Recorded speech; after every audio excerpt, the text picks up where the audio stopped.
Okay, college algebra students. Hopefully you got a pretty good grasp on the review of the slope and some equations of lines the other day when we went to the lab and allowed you to kind of look some stuff up on your own that maybe you had forgotten. Um, Again, it should be all review from Algebra 1 and Algebra 2, but we want to take a few days just to brush up on some things, get a few reminders out there. So we'll buzz through these guided notes here, and then we will proceed. So first off, slope, remember, is the steepness of a line. Some different ways to think about slope, or different ways to indicate it. Remember, it's m in the slope-intercept formula. Y equals mx plus b. M represents the slope. Slope, we know, is the rise or change in y over the run, which is our change in x. We can represent that formula-wise. Remember, we always take y2 minus y1 over x2 minus x1. All right. One way to find slope here is, if we're given these lines, is to simply count the rise over run. That's the easiest way if we're given that. Our rise, and what I tell people to do is always read this graph from left to right, just like you would a page that you were reading in a book. So if we read this from left to right, we're going to start here at this point, I know, and our rise would go up 1, 2, and 3. And our run goes to the right, which is a positive 1. That slope simplified would be 3. If we look at this one here, again reading from left to right, our slope, our rise, would actually go down 1, 2, 3. So that would be represented with a negative 3. And our run would go to the right 1, 2, 3, and 4. Okay. Now, oftentimes people will get confused on these vertical or horizontal lines. One thing to do is simply look at that rise over run for those as well. Our run, pick 2 points. Our run here, we would go down 2. Okay, so we went, or down 1, sorry. So say that was a negative 1. What would our run be? Our run would be 0. We can't divide by 0, therefore that is undefined. Alright. Over here, our rise, we don't go up and down any to get from one point to another. So our rise would then be 0, and I move to my right 1 in this case. It wouldn't matter which points I chose, though. It doesn't matter what number goes there, because 0 divided by anything is simply 0. So remember, a vertical line has slope undefined, and a horizontal line has slope of 0. Now, finding slope between two given points. Now we obviously don't have a picture, so we can't just count like we were up here. We will have to use this right here, and I'm going to go indicate which point is which. I'm going to call this point 1 and this point 2, because I like keeping things in order. Therefore, when I go y2 minus y1 over x2 minus x1, I'm going to get 0 minus 3 in the top. And in the denominator, I will have 4 minus a negative 1. 4 minus negative 1, which is going to give me a negative 3 in the numerator. 4 minus the negative 1 is 4 plus 1, which is 5. The slope is negative 3 over 5. All right. Now, the 3 forms for the equation of a line. The first one shouldn't take too long to review and to recall, slope-intercept form of a line is y equals mx plus b, where the m equals the slope, m represents the slope, b represents the y-intercept of the line, which is where the line crosses the y-axis. X and Y represent general points on the line, meaning once I have these things, I should be able to plug in different values for X and Y, and the values that work out should be points on the line. Okay? So if you graph this line and pick out a point, plug them in for X and Y, it should end up being equal, right? Okay, another useful form of an equation of a line is the point slope form. You'll notice I still have an m, I still have a y, I still have an x, but now I have an x1 and a y1. Slope still represents the same thing, or m, I'm sorry, still represents slope. Now x1 and y1 is actually a specific point on the line. Okay? X and Y are still a general point on the line. So this is another way to utilize different parts. You know, if you know a slope and some specific point that line goes through, you can plug it in for slope, plug that y value in of that point, that x value in of that point, and you can simplify this to get the slope-intercept form or even the standard form of that equation. So, leading us into the standard form, ax plus by equals c. A and b should be whole numbers, meaning we should get rid of any fractions if need. And then a, and sometimes you'll see this different, but typically we want to also make sure that a should be positive. So we want to write it just to be consistent. We want our x term to always be positive. Okay. Now, x and y here, just like in the others, is going to be some general point, meaning that every point that's on the line should make the equation true if you plug those in for x and y. You'll notice there's no m in this scenario, but we can figure out what m would be equal to if I were to rewrite this in slope-intercept form. I would have to move the ax over and divide by b, which means that m, if I were to rewrite this every single time, slope is always going to end up being equal to negative a over b, or the opposite value of whatever a is over whatever you have for b. Okay? These are also easy to find our x and y intercepts. The x-intercept is always equal to whatever value you have for c over whatever value you have for a. And the y-intercept is whatever value you have for c over what you have for b. And the way that you find these x and y intercepts is to find the x-intercept, you plug in a 0 for y. To find the y-intercept, you plug in a 0 for x and solve.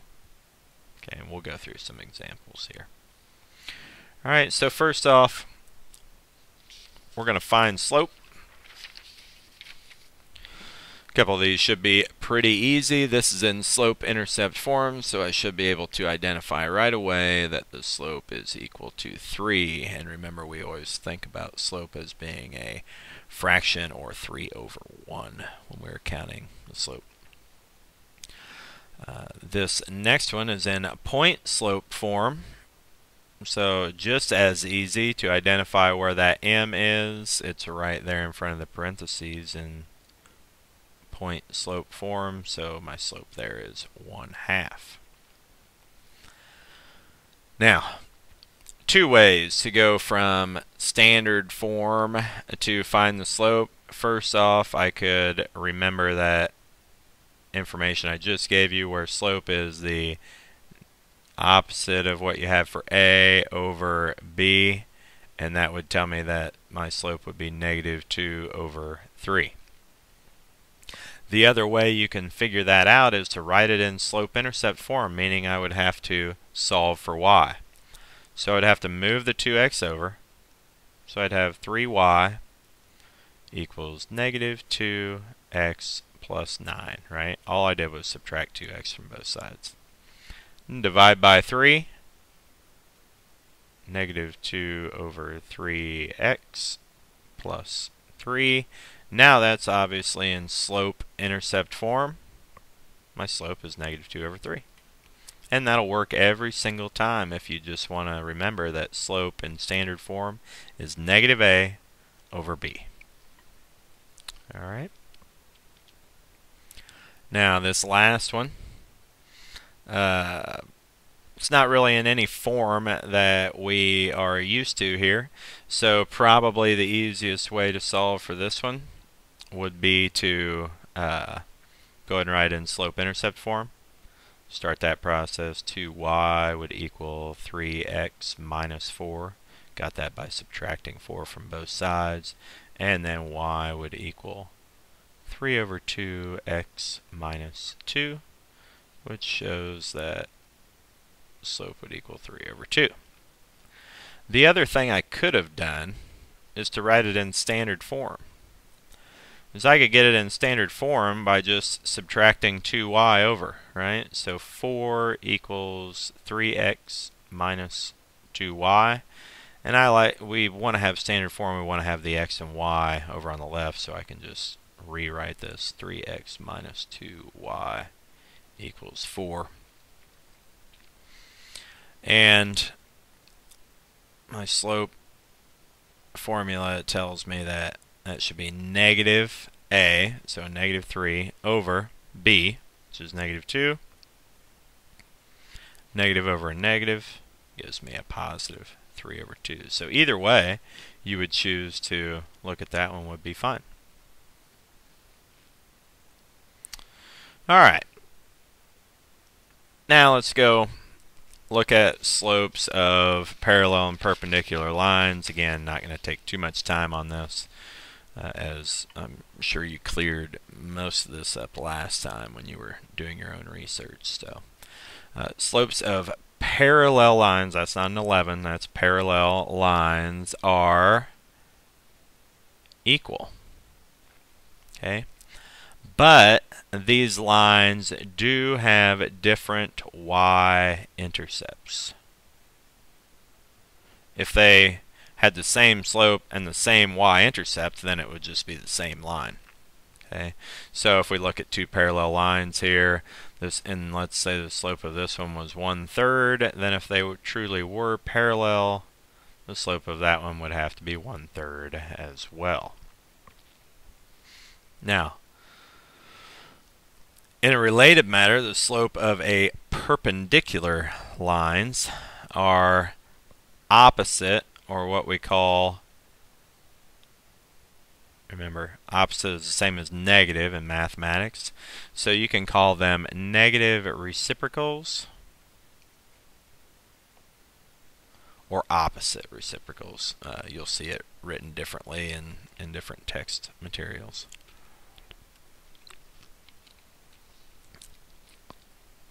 A way to test that is, in order to be an opposite reciprocal or a negative reciprocal of something, when you multiply the two numbers together, you should get -1. So if you have a slope of one line and a slope of another line, and when you multiply those together you get -1, that means they are opposite reciprocals of one another, meaning that those two lines must be perpendicular, which means there's a 90-degree angle there, right? So for example, let's say this line right here had a slope equal to 2. And if this was going to be the opposite reciprocal of that, it would have to be, opposite means negative, right? Reciprocal would mean, I have to flip this, so we're pretending there's a 1 down here, a negative 1/2, and those would be opposite reciprocals of one another. Alright. So let's find the slope of both parallel and perpendicular things to this line. So if my slope is 5, slope of a parallel line is obviously 5. Slope of a perpendicular line would be the opposite, and the reciprocal of 5 is 1/5.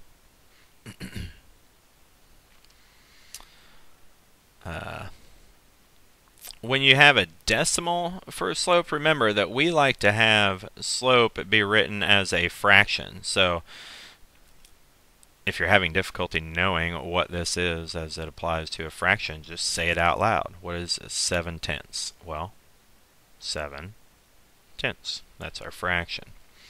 Therefore, the slope of the line parallel would be 7/10. Slope of a perpendicular line would be negative 10/7. Alright. Another thing to note is to remember that every vertical line is perpendicular to every horizontal line. Alright. Now let's look here to write these equations of lines. Let's go through a couple different scenarios. We're generally going to start with point slope and then substitute in our specific point and our slope. When it wants us to write an equation of a line, it will typically want it in either slope-intercept form or standard form. Those are the cleanest to present our final product in. So anyway, I'm given a specific point on a line and a slope, and I want to write the equation of this line. So I'll start in point slope form, because I have a point and I have slope. Y minus y1, which is 3. That's going to be equal to 2 times x minus a negative 1. Alright, so we'll just start simplifying, write it in slope-intercept form.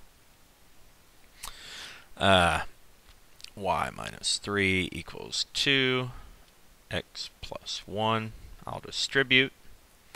Y minus 3 equals 2x plus 2. And I'll move that 3 over. So y would equal 2x plus 5. Relatively simple. That's in slope-intercept form. If I wanted that in standard form, remember I want my x term to be positive. So actually what I would probably do is move the y over here by subtracting, move the 5 over here by subtracting. Okay, move those around, I would end up with 2x minus y equals negative 5. So if you needed to do a couple steps there, that's perfectly fine, or just rewrite it. Alright, we'll go here again. Let's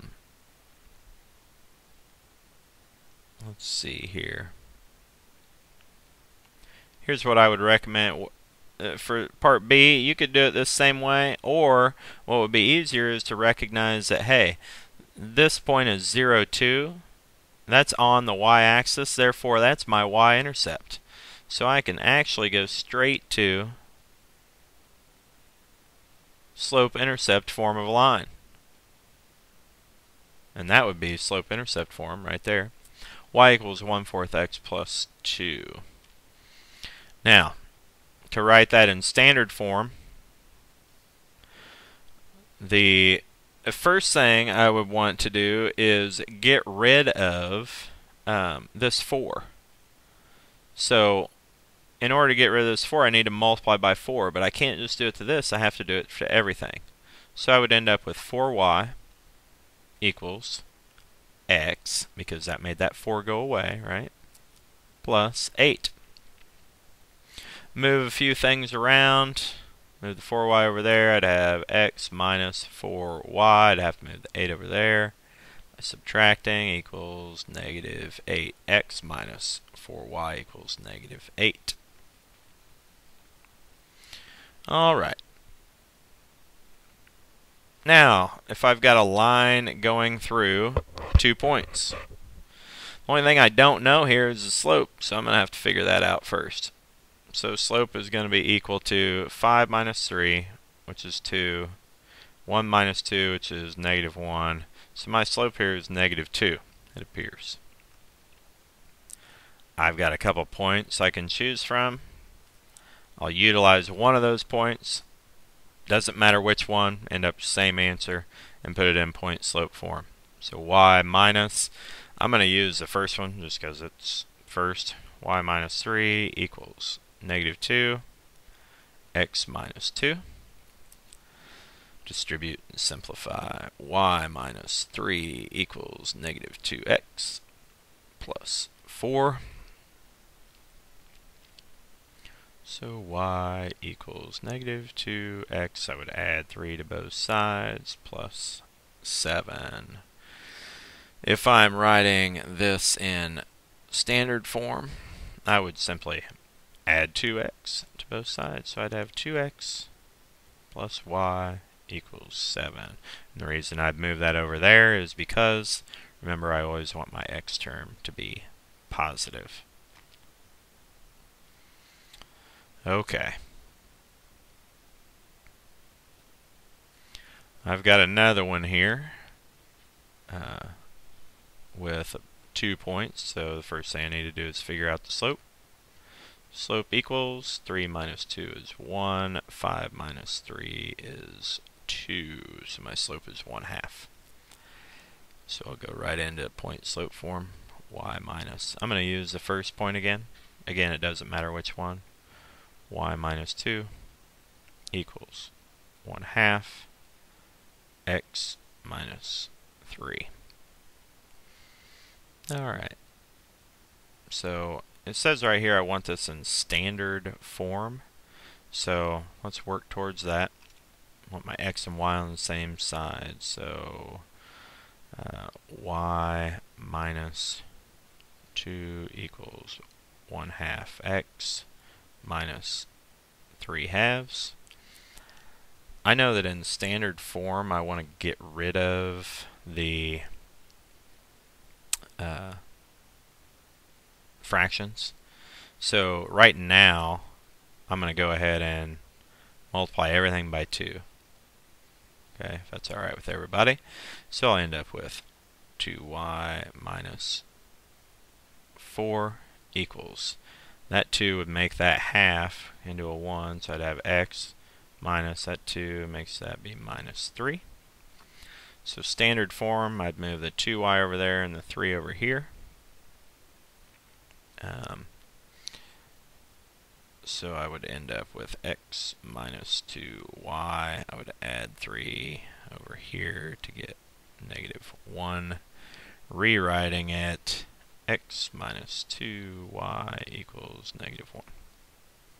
Alright. And one final page. Won't take long here.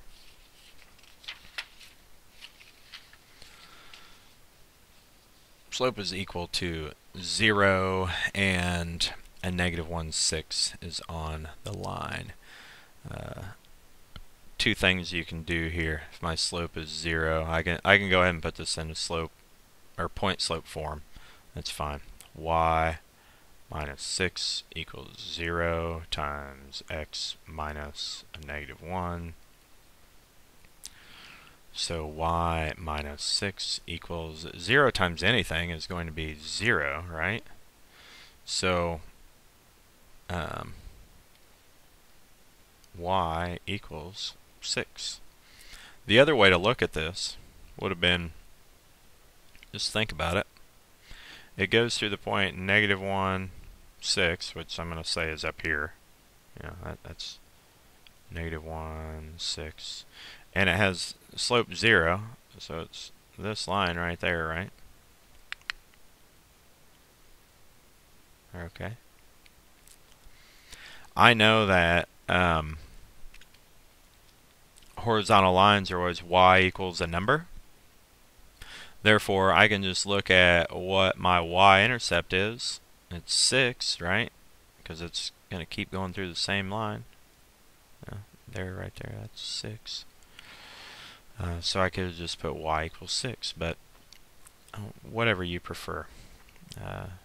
So that's what we indicate down here. These horizontal lines have slope equals 0. And the equation is always y equals the y-intercept. That's why I put b here. Or whatever that y value is, because that will be our y-intercept.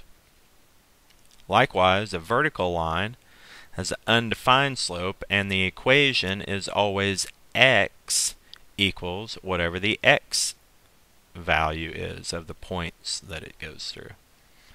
Okay. Vertical lines have only an x-intercept. Horizontal lines have only a y-intercept. Alright. Okay, that'll wrap it up for this portion of the review.